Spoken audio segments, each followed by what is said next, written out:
Video में हम discuss करेंगे regarding chapter 27 of computer network और जो टॉपिक है वो है रिगार्डिंग ट्रांसपोर्ट लेयर। तो सबसे पहले कुछ पॉइंट्स देखते हैं कि ट्रांसपोर्ट लेयर क्या है। The transport layer is a fourth layer from the top. ठीक है, और ये किसकी बात हो रही, बेसिकली हम जिस भी मॉडल को रेफर कर रहे हैं यहाँ पे, सो वो है OSI मॉडल।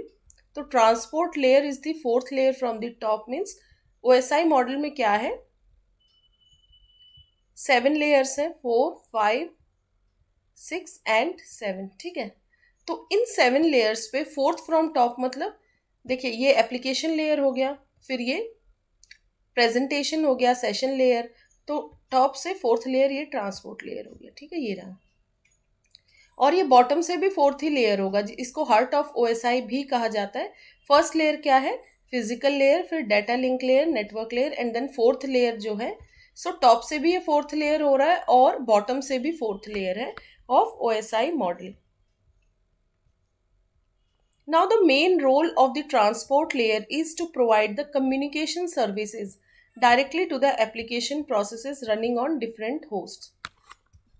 अलग अलग डिवाइसेस पे जो एप्लीकेशन प्रोसेसेस चल रही होती है उनको सर्विस प्रोवाइड करने का काम ये ट्रांसपोर्ट लेयर करता है, मतलब अपर लेयर्स की तरफ जो कम्युनिकेट हो रहा है, सो ट्रांसपोर्ट लेयर वो सर्विसेज प्रोवाइड कर रहा होता है to application processes. Now next है, the transport layer provides a logical communication between application processes running on different hosts.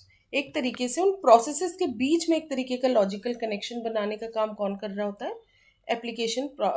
ये ट्रांसपोर्ट लेयर। ठीक है, देखिए जैसे एक होस्ट इधर हो गया, एक इधर है, सपोज ये इसके अंदर जो प्रोसेसेस रन कर रही हैं अलग अलग, वो आपस में जब कम्युनिकेट कर रही, वो किसकी मदद से कर रही हैं, वो है ट्रांसपोर्ट लेयर।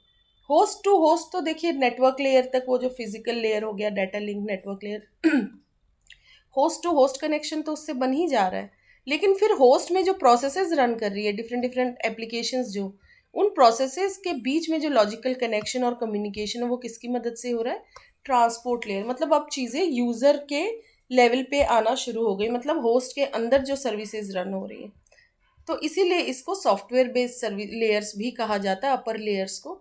और ट्रांसपोर्ट लेयर समवेयर मिडिल में रहता है, ये समवेयर फिजिकल से, जो फिजिकल लेयर्स है नीचे, मतलब ये फिजिकल डिवाइस से भी समवेयर कनेक्शन है कुछ, और कुछ इसका सॉफ्टवेयर रिलेटेड भी, हार्डवेयर सॉफ्टवेयर दोनों से इसका रिलेशन है। मतलब ये नीचे के 3 लेयर्स से भी कुछ कनेक्टेड है और ऊपर के 3 लेयर्स से भी, उनको भी सर्विसेज प्रोवाइड कर रहा है। तो ट्रांसपोर्ट लेयर को इसीलिए हार्ट ऑफ OSI मॉडल भी कहा जाता है। Although the application processes on different hosts are not physically connected, देखिए फिजिकल कनेक्शन तो नहीं है ना, प्रोसेसेस है तो डेफिनेटली ये सॉफ्टवेयर ही हो गया, कोई प्रोग्रामिंग के थ्रू ये रन हो रही है, तो इनमें कनेक्शन लॉजिकल रहेगा। कोई वायर के थ्रू तो प्रोसेसेस कनेक्ट नहीं रहेंगी ना, इनके बीच में जो लॉजिकल कनेक्शन एस्टेब्लिश हो रहा है वो ट्रांसपोर्ट लेयर की मदद से हो रहा है। सो देखिए, although the application processes on different hosts are not physically connected, physically तो नहीं कनेक्टेड है वो, they are logically connected. Now application processes use the logical communication, और ये communication कौन provide कर रहा होता है, transport layer. So the application processes use the logical communication provided by the transport layer to send the messages to each other. The transport layer protocols are implemented in the end systems but not in the network routers. ये routers पे नहीं implement किए जाते, transport layer के जो protocols हैं वो किसी हार्डवेयर डिवाइस पे नहीं इम्प्लीमेंट हो रहे, वो इन डिवाइसेस पे, एंड डिवाइसेस जो है ना, जो कंप्यूटर की हमने बात करी, जो आपस में जो डिवाइसेस कम्युनिकेट कर रहे हैं, नेटवर्क में प्रेजेंट है, तो ये ट्रांसपोर्ट लेयर प्रोटोकॉल उन डिवाइसेस पे इम्प्लीमेंट होता है, ना कि किसी राउटर पे, स्विच पे, हब पे, इन पे नहीं होता है, किसी फिजिकल डिवाइस पे। वैसे नेटवर्किंग किसी डिवाइस पे नहीं है, जैसे नेटवर्क लेयर के प्रोटोकॉल्स तो राउटर पे है ना, बट ट्रांसपोर्ट लेयर के इसी सिस्टम पे है। ठीक है, एंड सिस्टम्स पे, ताकि प्रोसेसेस फिर आपस में कम्युनिकेट कर सके। So the transport layer protocols are implemented in the end systems but not in the network routers. Next point है, a computer network provides more than one protocol to the network applications. एक computer network जो होता है ज़रूरी नहीं है कि एक ही प्रोटोकॉल का इधर यूज़ हो, तो नेटवर्क एप्लीकेशंस अलग अलग प्रोटोकॉल का यूज़ कर सकते हैं, मतलब जो भी डिफरेंट ट्रांसपोर्ट लेयर प्रोटोकॉल्स हैं। So different different transport layer protocols, जिसमें से मोस्ट इंपॉर्टेंट की बात करें तो टीसीपी एंड यूडीपी है। ठीक है, TCP and UDP are two transport layer protocols that provide a different set of services to the network layer. So देखिए, ये ट्रांसपोर्ट लेयर के नीचे नेटवर्क लेयर है, तो उससे भी कम्युनिकेट कर रहा है ट्रांसपोर्ट लेयर। तो वो कौन से प्रोटोकॉल्स यूज हो रहे हैं, वो है टीसीपी एंड यूडीपी। ट्रांसमिशन, ये हम आगे इसका डिटेल देखेंगे, ठीक है, इसका फुल फॉर्म भी वहीं देख लेंगे, इसको डिटेल में वहीं डिस्कस करेंगे आगे।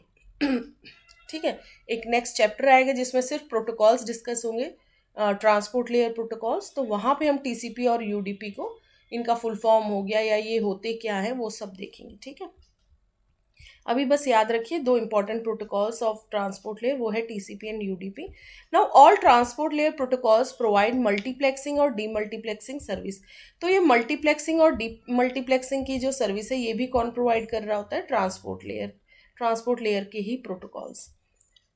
It also provides other services such as reliable data transfer, bandwidth guarantees and delay guarantees.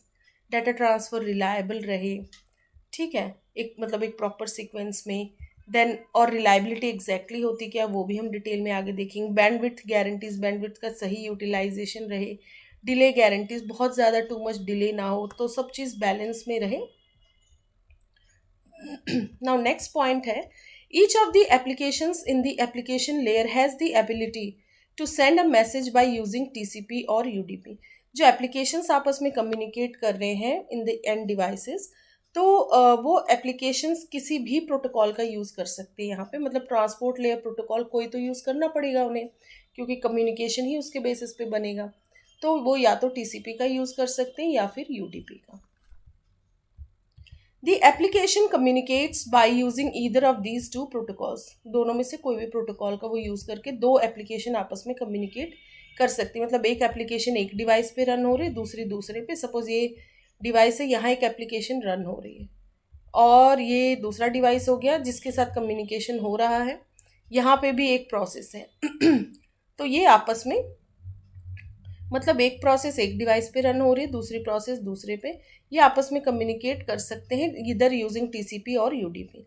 ऐसे सपोज इसने टीसीपी का यूज़ किया, दूसरी कोई प्रोसेस रन हो रही है और वो आपस में कम्युनिकेट करना चाह रहे, तो ज़रूरी नहीं कि वो भी टीसीपी यूज़ करेंगे, they can use UDP as well. Now both TCP and UDP will then communicate with the internet protocol in the internet layer. अब जो दोनों टीसीपी एंड यूडीपी है, they will communicate with the internet protocol in the, अब internet protocol in internet layer क्या है, देखिए TCP IP model में network layer को ही इंटरनेट लेयर कहा गया है, और उसमें जो प्रोटोकॉल यूज होता है उसको क्या कहते हैं, इंटरनेट प्रोटोकॉल। ठीक है, आईपी इंटरनेट प्रोटोकॉल, तो नेटवर्क लेयर का ही प्रोटोकॉल है ये इंटरनेट प्रोटोकॉल। और इंटरनेट लेयर को, नेटवर्क लेयर जो ओएसआई मॉडल में हम कहते हैं थर्ड लेयर जो होता है, ट्रांसपोर्ट लेयर के नीचे जो लेयर है उसको नेटवर्क लेयर कहते हैं। तो वहाँ पे कौन सा प्रोटोकॉल यूज़ हो रहा था, इंटरनेट प्रोटोकॉल। और इस इंटरनेट प्रोटोकॉल से टीसीपी और यूडीपी भी कम्युनिकेट कर रहे थे, क्योंकि लेयर्स भी तो आपस में कम्युनिकेट करते हैं ना किसी मीडियम के थ्रू, तो वो भी प्रोटोकॉल्स के थ्रू ही एक दूसरे से कम्युनिकेट करते हैं। Now the applications can read and write to the transport layer. Applications read and write कर सकते हैं ट्रांसपोर्ट लेयर पे। Now therefore we can say that communication, यहाँ कम्युनिकेशन टू वे प्रोसेस चलता है।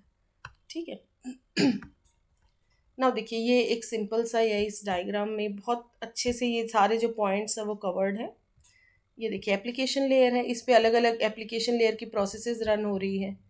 ठीक है, तो आपस में सबसे पहले कोई भी प्रोटोकॉल का यूज़ कर रही हैं ये प्रोसेसेस, टीसीपी का कर सकती हैं या यूडीपी का। तो ये ट्रांसपोर्ट लेयर हो गया, इसके प्रोटोकॉल से टीसीपी और यूडीपी। फिर ट्रांसपोर्ट लेयर के नीचे कौन सा आ गया, नेटवर्क लेयर या इंटरनेट लेयर भी कहा जाता है इसको। नेटवर्क लेयर ओएसआई मॉडल में कहेंगे, नाम चेंज होके आईपी लेयर इसको कहते हैं, इंटरनेट प्रोटोकॉल लेयर भी कहते हैं, सिंपली इंटरनेट लेयर भी कहते हैं, किसमें, टीसीपी आईपी में। ठीक है, सेम चीज़ है, बस नाम मॉडल के हिसाब से चेंज है। तो इंटरनेट लेयर पे जो प्रोटोकॉल है वो है इंटरनेट प्रोटोकॉल, आईपी प्रोटोकॉल जिसको कहते हैं। तो टीसीपी और यूडीपी ये प्रोटोकॉल्स आपस में कम्युनिकेट करते हैं, उसी वजह से ये दोनों लेयर्स भी आपस में एक्सचेंज कर पा रहे हैं इंफॉर्मेशन, ठीक है। सो ये हो गया डायग्राम। अब नेक्स्ट देखते हैं कि ट्रांसपोर्ट लेयर क्या सर्विसेज प्रोवाइड करता है। Services provided by the transport layer. The services provided by the transport layer are similar to those of the data link layer.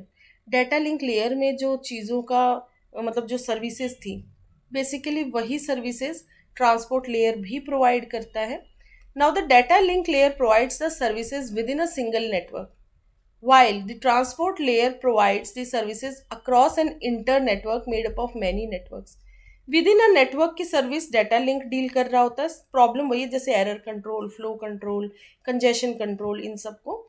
But यही चीज़ें ट्रांस और भी कुछ फंक्शंस होते हैं ट्रांसपोर्ट लेयर के, बट जो सर्विसेज डाटा लिंक की हैं, मतलब फ्लो कंट्रोल, एरर कंट्रोल, ये सारी चीज़ें तो वो डील कर ही रहा होता है। बस दोनों में डिफरेंस क्या होता है, डाटा लिंक लेयर उन सर्विसेज को एक सिंगल नेटवर्क में कर रहा होता है डील, और जब इंटर नेटवर्क है, बहुत सारे नेटवर्क आपस में कम्युनिकेट कर रहे हैं, तब ट्रांसपोर्ट लेयर उन चीज़ों से डील कर रहा होता है, ठीक है। तो ट्रांसपोर्ट लेयर का स्केल थोड़ा बिग हो गया, ठीक है। Now the data link layer controls the physical layer while the transport layer controls all the lower layers. Data link layer के नीचे कौन सा लेयर आता है, फिजिकल लेयर, ठीक है। ये देखिए, सपोज ये सेकंड लेयर है डाटा लिंक लेयर, इसके नीचे फिजिकल लेयर है, फिर यहाँ पे है नेटवर्क लेयर, ये ट्रांसपोर्ट लेयर। अभी ये इन्हीं 4 लेयर्स की यदि बात करें तो ये सेकंड लेयर है data link layer. Data link layer को यदि लोअर लेयर्स की बात करें तो सिर्फ एक ही लेयर से डील करना पड़ रहा है, वो है फिजिकल लेयर। लेकिन ट्रांसपोर्ट लेयर इन सभी तीनों लेयर से डील कर रहा है, फिजिकल लेयर भी, डाटा लिंक लेयर भी एंड नेटवर्क लेयर भी, ठीक है। तो transport layer controls all the lower layers. Now next है the services provided by the transport layer protocols can be divided into 5 categories. In services को 5 categories में divide किया जा सकता है, वो है, ये बहुत ही इंपॉर्टेंट पॉइंट्स है। End to end delivery, then second है addressing, reliable delivery, flow control, multiplexing. अब इनको डिटेल में देखते हैं क्या है ये। सो ट्रांसपोर्ट लेयर की सर्विसेज क्या हो गई, end to end delivery, addressing, reliable delivery, flow control, multiplexing. End to end delivery क्या है, the transport layer transmits the entire message to the destination, therefore it ensures the end to end delivery of an entire message from a source to the destination. देखिए क्या होता है, एक जो complete data है उसके फ्रेगमेंट्स भी हो सकते हैं, वो डिफरेंट डिफरेंट पैकेट्स में जा रहा है, सेगमेंट्स में जा रहा है, तो क्या होता है वो समटाइम्स डिफरेंट रूट्स भी वो फॉलो कर रहे होते हैं, जो कि हमने नेटवर्किंग में देखा। बट ट्रांसपोर्ट लेयर का एक काम होता है कि जो रिसीविंग एंड है, ठीक है, रिसीविंग एंड पे वो प्रॉपर सीक्वेंस में रिसीव होना चाहिए, उसकी नंबरिंग भी नंबरिंग के अकॉर्डिंग उसे फिर से रीएडजस्ट किया जाता है, वो पैकेट पूरा पहुंचना चाहिए। ये नहीं कि कोई पार्ट मिसिंग हो गया और उस आधे अधूरे मैसेज को, आधा अधूरा जो डाटा मिला उसको मान लिया जाए कि हाँ भाई रिसीव हो गया। तो ये देखता है कि एंड टू एंड डिलीवरी मतलब जो मैसेज सेंड हुआ था वो कंप्लीट दूसरे साइड पे रिसीव होना चाहिए। इसको कौन इंश्योर कर रहा होता है, इसको ट्रांसपोर्ट लेयर डील कर रहा होता है इस चीज़ से। रिलायबल डिलीवरी क्या है, the transport layer provides reliability services by retransmitting the lost and damaged packets. जो पैकेट बीच में लॉस्ट हो गए या डैमेज हो गए तो उनको दोबारा से जो है रीसेंड करने का काम, रीट्रांसमिट का। तो रिलायबल मतलब जो भरोसेमंद सर्विसेज प्रोवाइड करने का काम भी इसी का। डिलीवरी रिलायबल होनी चाहिए, इसका मतलब जो पैकेट है वो प्रॉपर सीक्वेंस में और कंप्लीट तो जाना चाहिए, तो एंड टू एंड डिलीवरी में हम देख चुके हैं, बट कुछ भी मिसिंग नहीं होना चाहिए, कुछ भी डैमेज नहीं होना चाहिए, मतलब उसका एरर कंट्रोल का काम भी यहाँ हो रहा है। तो रिलायबल डिलीवरी में तो बहुत चीज़ें हो रही है, फ्लो कंट्रोल आएगा, इसी में एरर कंट्रोल, एरर डिटेक्शन, ये सारी चीज़ें जो हैं बेसिकली रिलायबिलिटी मतलब भरोसे, पूरे भरोसे से उस मैसेज को एक्यूरेटली सेंड करने के लिए बहुत सारी चीज़ों को देखा जाएगा। तो उनमें हम देखते हैं क्या क्या फैक्टर्स है। तो रिलायबल डिलीवरी को थोड़ा डिटेल में डिस्कस करेंगे, उसके बाद नेक्स्ट पॉइंट्स देखेंगे। तो रिलायबल डिलीवरी के भी 4 एस्पेक्ट्स हैं, देखिए। The reliable delivery has 4 aspects. Packet पूरे भरोसे के साथ कंप्लीट पैकेट पहुंचना चाहिए, तो उसके रिलायबिलिटी में क्या क्या फैक्टर्स आएंगे, किन किन 4 एस्पेक्ट्स को ध्यान में रखा जाएगा। वो है एरर कंट्रोल, पैकेट में एरर नहीं होना चाहिए जो कंप्लीट जो डाटा सेंड हुआ है। सीक्वेंस, प्रॉपर सीक्वेंस में वो रहना चाहिए, सीक्वेंस कंट्रोल। ये नहीं कि पैकेट 1 के बाद सीधा पैकेट 4 को अटैच कर दिया, और एक प्रॉपर सीक्वेंस में वो सारे जो भी फ्रेगमेंट हो के उनको तोड़ तोड़ के सेंड किया गया ना डिफरेंट डिफरेंट पाथ से। और जब वो आपस में जब उसको एक सीक्वेंस दी जाएगी तो वो प्रॉपर सीक्वेंस में होनी चाहिए, कोई लॉस नहीं होना चाहिए पैकेट का, डुप्लीकेशन भी नहीं होना चाहिए। पता चला एक ही पैकेट 2 बार चला गया या 3 बार चला गया। So error control, sequence control, loss control and duplication control. So ये 4 एस्पेक्ट्स हो गए रिलायबल डिलीवरी के। Error control, sequence control, loss control and duplication control. Now error control क्या है वो देखते हैं। Error control, the primary role of reliability is error control. कोई एरर नहीं होना चाहिए, तो वो इसका प्राइमरी रोल हो गया। सो इसमें क्या है, in reality no transmission will be 100% error free delivery. Reality में 100% एरर फ्री डिलीवरी कहना ये एक आइडियल सिचुएशन, और ऐसा पॉसिबल नहीं, थोड़ा बहुत कुछ डिफरेंस हो जाता है। Therefore transport layer protocols are design to provide error free transmission. तो इसके लिए स्पेशल सर्विस प्रोवाइड करी जाती है जो एरर से ही डील करे। तो इससे कौन डील कर रहा होता है, वो है ट्रांसपोर्ट लेयर प्रोटोकॉल्स। इसीलिए ये प्रोटोकॉल्स बनाए गए हैं कि यदि विदाउट प्रोटोकॉल उनको सेंड करेंगे तो एरर आना ही आना है, चाहे थोड़ा एरर आए या ब्लंडर हो जाए, बिग एरर आए।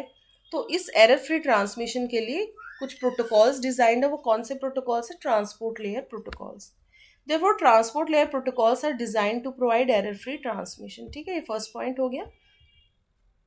नाउ सेकंड है, the data link layer also provides the error handling mechanism.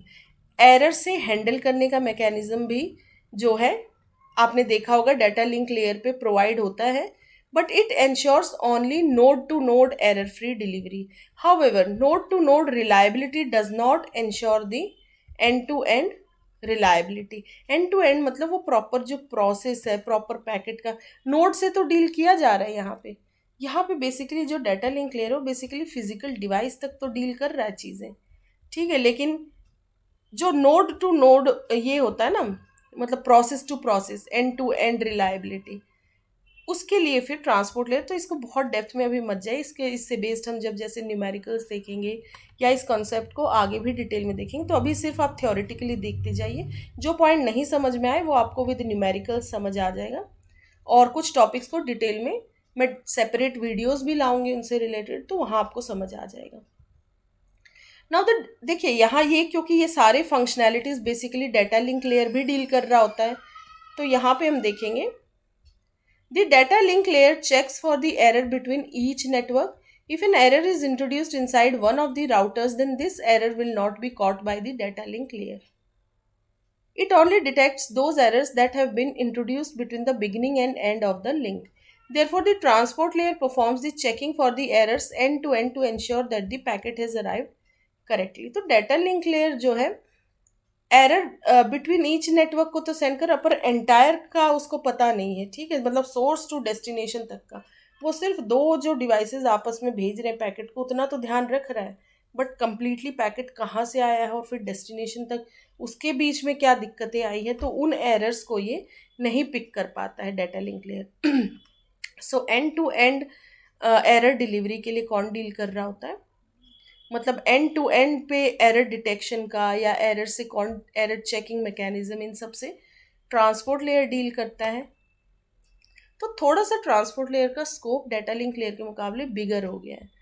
सो देखिए, errors not checked at the data link layer, ये एरर्स चेक नहीं हुए हैं, और सपोज ये एरर्स है, these are checked at the data link layer.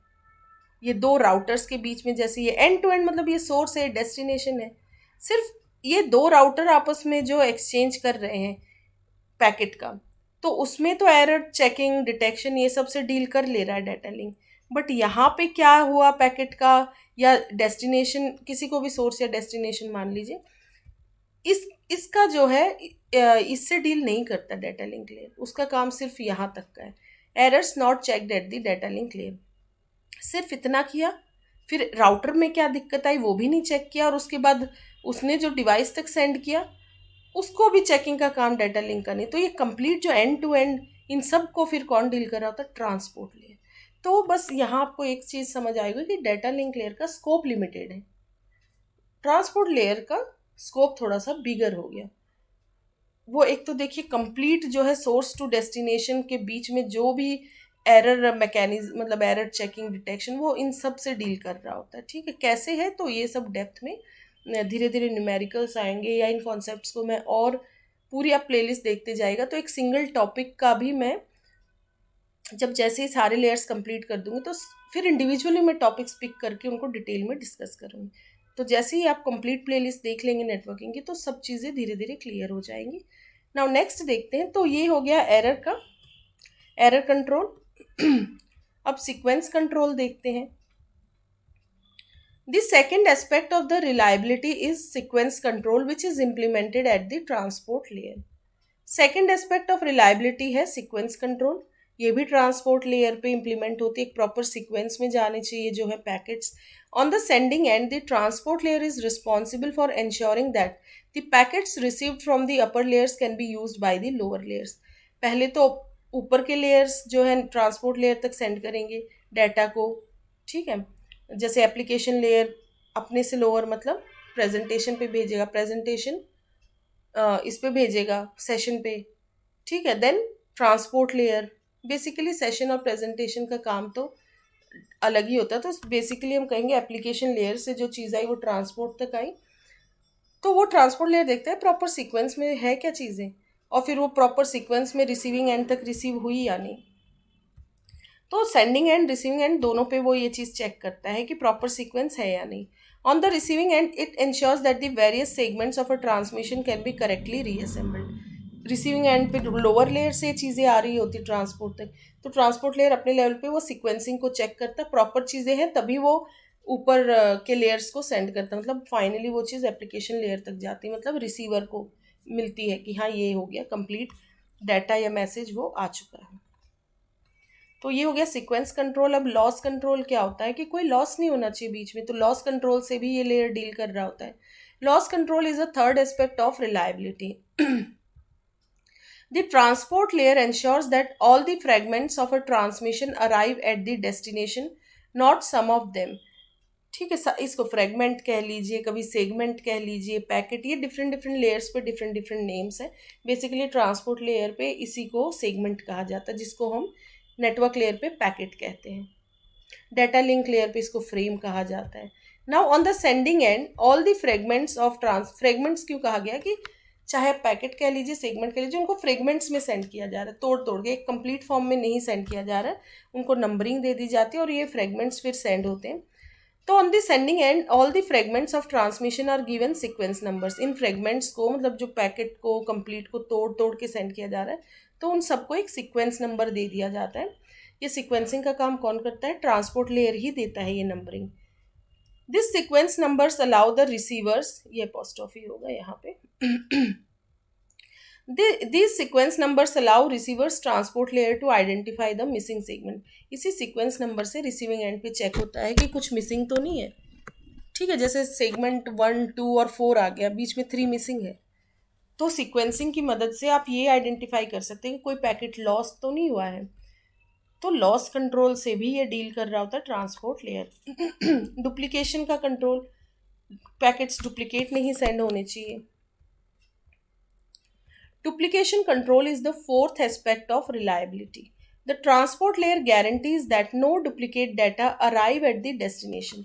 Transport layer ही इस चीज़ की गारंटी लेता है कि कोई डुप्लीकेट डाटा नहीं अराइव होना चाहिए डेस्टिनेशन में। Sequence number are use to identify the lost packets. इन लॉस्ट पैकेट्स को आइडेंटिफाई करने के लिए भी सीक्वेंस नंबर्स का यूज होता है। Similarly it allows the receiver to identify and discard duplicate segments.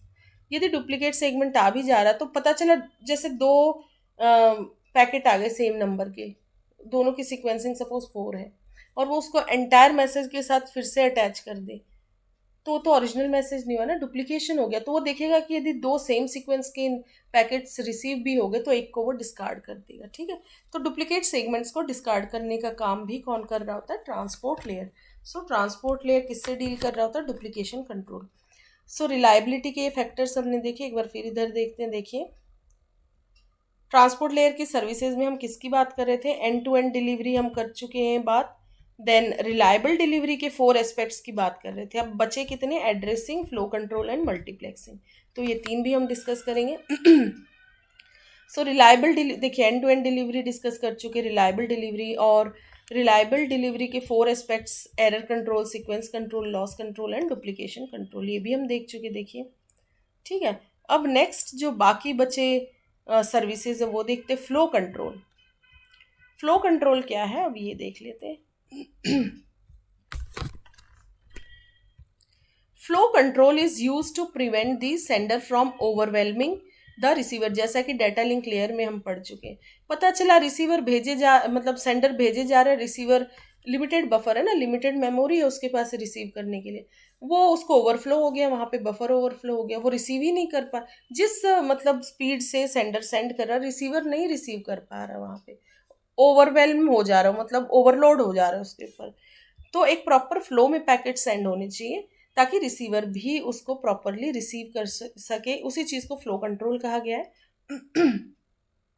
Flow control is use to prevent the sender from overwhelming the receiver. If the receiver is overloaded with too much data, then the receiver discards the packets and asking for the retransmission of packets. So overload होने पर receiver मना कर देगा कि अभी I can't receive the packets, मैं packet नहीं receive कर सकता हूँ। So receiver वापस से उसको सेंडर को बोलता है रिट्रांसमिट करना after some duration. This increases network congestion. बहुत ज़्यादा पैकेट्स एक ही बार ट्रैवल भी करेंगे तो क्या नेटवर्क कंजेशन बढ़ता है इससे। This increases network congestion and दस reducing the system performance.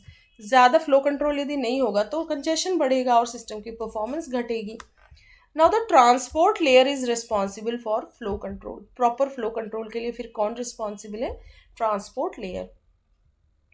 It uses the sliding window protocol. ये सब डाटा लिंक लेयर भी डील कर रहा होता है, बट हमने देखा कि डाटा लिंक लेयर का स्कोप लिमिटेड है, ट्रांसपोर्ट लेयर का और थोड़ा स्कोप लार्ज हो जाता है।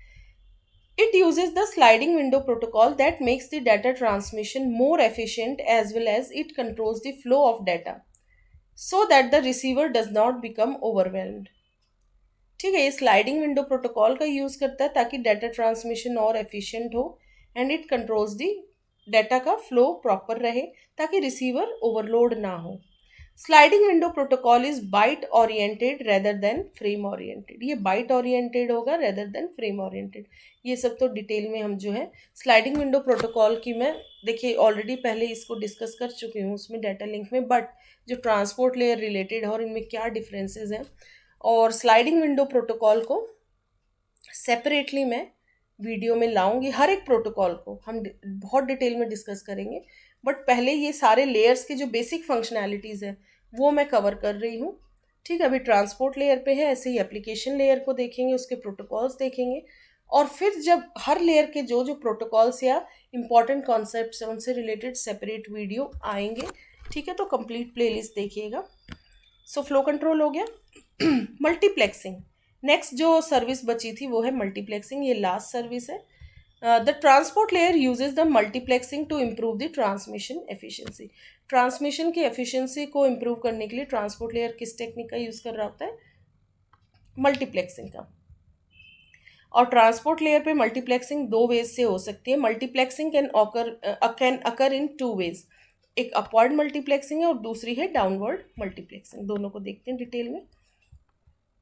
अपवर्ड मल्टीप्लेक्सिंग क्या है, upward multiplexing means multiple transport layer connections use the same network connection. ठीक है, मल्टीपल ट्रांसपोर्ट लेयर कनेक्शंस भी एक ही नेटवर्क को यूज कर रहे होते हैं। To make more cost effective the transport layer send several transmissions bound for the same destination along the same. एक ही पाथ का यूज हो रहा होता है इसमें। This is achieve through upward multiplexing. ये अपवर्ड मल्टीप्लेक्सिंग की मदद से हो रहा था। ठीक है, तो सेम नेटवर्क कनेक्शन का यूज़ हो रहा है, ये ज़्यादा कॉस्ट इफेक्टिव के लिए। और बहुत डिटेल में मत जाए, इसका मैं एक डायग्राम दिखाऊंगी, उससे आपको क्लियर हो जाएगा। डाउनवर्ड मल्टीप्लेक्सिंग क्या है, downward multiplexing means one transport layer connection uses multiple network connections. यहाँ मल्टीपल नेटवर्क कनेक्शन का यूज़ हो रहा था और उसमें मल्टीपल ट्रांसपोर्ट लेयर कनेक्शंस एक नेटवर्क का यूज़ कर रहे थे, वो अपवर्ड मल्टीप्लेक्सिंग है। और डाउनवर्ड में क्या होता है एक ही transport layer multiple network connections का यूज कर रहा होता है. Downward multiplexing allows the transport layer to split a connection among several paths to improve the throughput. ताकि थ्रूपुट होता है एक पर्टिकुलर यूनिट ऑफ टाइम में कितने ज़्यादा पैकेट सेंड हो गए. ठीक है, तो downward multiplexing allows the transport layer to split a connection.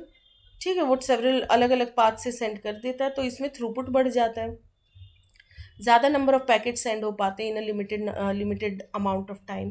This type of multiplexing is used when networks have a low or slow capacity. एक नेटवर्क पे यदि स्लो या लो कैपेसिटी है तो डिफरेंट डिफरेंट नेटवर्क्स का यूज़ करके फिर packets को साइमल्टेनियसली सेंड कर दिया जाता है. तो ये हो गया डाउनवर्ड मल्टीप्लेक्सिंग. सो अपवर्ड में क्या हो रहा है, देखिए वन वर्चुअल सर्किट है, अपर लेयर स्टैक. ठीक है, 1 2 3 ये ट्रांसपोर्ट लेयर है. तो multiple transport layer single network का यूज कर रहे होते हैं. तो ये हो गया अपवर्ड. और एक ही ट्रांसपोर्ट लेयर, ये देखिए डिफरेंट डिफरेंट उस पर सेंड कर रहा है. ठीक है, यहाँ देखिए सिंगल है, एक वर्ड सिंगल, और ये डिवाइड हो गया है, ये देखिए. ठीक है, तो अपर लेयर स्टैक ये ट्रांसपोर्ट लेयर है. तो मल्टीपल नेटवर्क कनेक्शंस का यूज हो रहा है, कौन, सिंगल ट्रांसपोर्ट लेयर यूज कर रहा है मल्टीपल नेटवर्क लेयर्स का. बाकी इसको डिटेल में ये सारे कॉन्सेप्ट जो है धीरे धीरे और भी डिटेल में आएंगे. ठीक है, ये एक ओवरव्यू था रिगार्डिंग ट्रांसपोर्ट लेयर. सो मल्टीप्लेक्सिंग हमने देख ली, कौन सी, डाउनवर्ड अपवर्ड मल्टीप्लेक्सिंग जो कि ट्रांसपोर्ट लेयर डील कर रहा होता है, and downward multiplexing. Now addressing का कॉन्सेप्ट रह गया. ठीक है, सो मल्टीप्लेक्सिंग के अलावा भी एक रिमेनिंग था, वो है addressing. So according to the layered model the transport layer interacts with the functions of the session layer. Transport layer के ऊपर कौन सा लेयर आता है, ये session layer, as session layer. फिर प्रेजेंटेशन लेयर आता है, और बिल्कुल टॉप पे एप्लीकेशन लेयर. ठीक है, और ये हो गया ट्रांसपोर्ट लेयर. ठीक, तो transport layer interacts with the directly session layer से कौन डील कर रहा होता है, transport layer. Many protocols combine session, presentation and application layer protocols into a single layer known as application layer. ज़्यादातर क्या होता है, जैसे टीसीपी आईपी में भी बात करें, ये तीनों लेयर को मिला के एक नाम दे दिया जाता है, एप्लीकेशन लेयर. ठीक है, now in this cases delivery to the session layer means the delivery to the application layer. तो वहाँ सेशन लेयर मतलब हम सेशन लेयर भी बोल रहे, तो वो एप्लीकेशन लेयर का ही पार्ट है. तो उनमें उन प्रोटोकॉल्स को माना जाएगा कि वो एप्लीकेशन लेयर ही है. ठीक है, क्योंकि सेशन, प्रेजेंटेशन, एप्लीकेशन को जैसे टीसीपी लेयर हो गया उसमें कंबाइन करके एक ही कहा जाता है. Now data generated by an application on one machine must be transmitted to the correct application on another machine. In this case addressing is provided by the transport layer. क्या होता है, अब एप्लीकेशन आपस में कम्युनिकेट कर रहे होते हैं डिवाइसेस में. तो एक एप्लीकेशन, जैसे यहाँ बहुत सारी एप्लीकेशन रन हो रही है, बट किसी एक पर्टिकुलर एप्लीकेशन पे सेंड करना है, जैसे ये दोनों को ही सिर्फ कम्युनिकेट करना है, तो यहाँ पे फिर एड्रेसिंग का कॉन्सेप्ट चाहिए. और इसको कौन प्रोवाइड कर रहा होता है, ट्रांसपोर्ट लेयर. दो एप्लीकेशंस आपस में करेक्टली कम्युनिकेट कर सके, और सही एप्लीकेशंस होने चाहिए. मतलब ये नहीं कि एक एप्लीकेशन दूसरे किसी एप्लीकेशन से पे उसका डाटा ट्रांसमिट हो गया. ठीक है, तो ये प्रॉपर एड्रेसिंग रहेगी, तो जिस एप्लीकेशन तक डाटा सेंड करना वहीं तक वो जाएगा, वही एप्लीकेशंस आपस में कम्युनिकेट कर सकेंगे. The transport layer provides the user address which is specified as a station और पोर्ट. और यहाँ पे कौन से एड्रेसिंग की हम बात करें, देखिए एड्रेसिंग तो मैक एड्रेस, आईपी एड्रेस की भी बात कर चुके हैं हम. डाटा लिंक लेयर पे किस कॉन्सेप्ट का यूज़ होता है, मैक एड्रेस का, जिसको फिजिकल एड्रेस भी कहते हैं. नेटवर्क लेयर पे किसका यूज़ होता है, आईपी एड्रेस का, इसको लॉजिकल एड्रेस भी कहते हैं. तो एड्रेसिंग का कॉन्सेप्ट ट्रांसपोर्ट लेयर पे भी है, और उसका लेकिन नाम क्या होता है, या तो स्टेशन एड्रेस कहा जाता है उसको, या फिर पोर्ट एड्रेस. हर एप्लीकेशन का अपना जो है एक डिफरेंट एड्रेस होता है जिसको कहेंगे पोर्ट एड्रेस. ठीक है, तो the port variable represents a particular TS user of a specified station known as Transport Service Access Point, TSAP. Each station has only one transport entry. एक पोर्ट है, तो सिंगल पोर्ट मतलब उस particular application से यदि communicate करना है तो उसका एक पोर्ट एड्रेस होगा. ठीक है, तो जो आपस में कम्युनिकेट कर रहे होते हैं दो एप्लीकेशंस, तो वो पोर्ट एड्रेस के माध्यम से कर रहे होते हैं. और ये पोर्ट एड्रेसिंग ये कौन डील कर रहा होता है इस कॉन्सेप्ट से? Transport layer. Now the transport layer protocols need to know which upper layer protocols are communicating. Transport layer protocol के पास भी जानकारी रहती है कि कौन से अपर लेयर के प्रोटोकॉल कौन कौन क्या कम्युनिकेट कर रहे हैं. जैसे देखिए, ये हो गया physical layer, then data link, physical layer lowest layer, data link second, network, और फिर ये आ गया ट्रांसपोर्ट लेयर. ठीक है, और ये डिफरेंट डिफरेंट एप्लीकेशन सपोज है तो इनको डिफरेंट डिफरेंट पोर्ट एड्रेस दे दिया जाता है ताकि आपस में कम्युनिकेट्स कर सके. पीयर टू पीयर कम्युनिकेशन मतलब अब एप्लीकेशंस आपस में कम्युनिकेट करें तो वो किसकी मदद से होता है? पोर्ट एड्रेस की मदद से. कौन प्रोवाइड कर रहा होता है? Transport layer. Upper layer stack हो गया ये, अपर लेयर्स की जो इंफॉर्मेशन मेंटेन्ड है इसमें. ठीक है, तो इस पे भी अभी हर एक कॉन्सेप्ट पे बहुत डिटेल में नहीं जाना है क्योंकि ये हमने एक ओवरव्यू लिया है ट्रांसपोर्ट लेयर का. ठीक है, बाकी ट्रांसपोर्ट लेयर प्रोटोकॉल्स भी हम डिस्कस करेंगे और इससे रिलेटेड और भी इम्पोर्टेंट कॉन्सेप्ट्स और कुछ न्यूमेरिकल्स वगैरह के फॉर्म में भी हम चीज़ें देखेंगे. सो इस वीडियो में इतना ही. Thank you so much.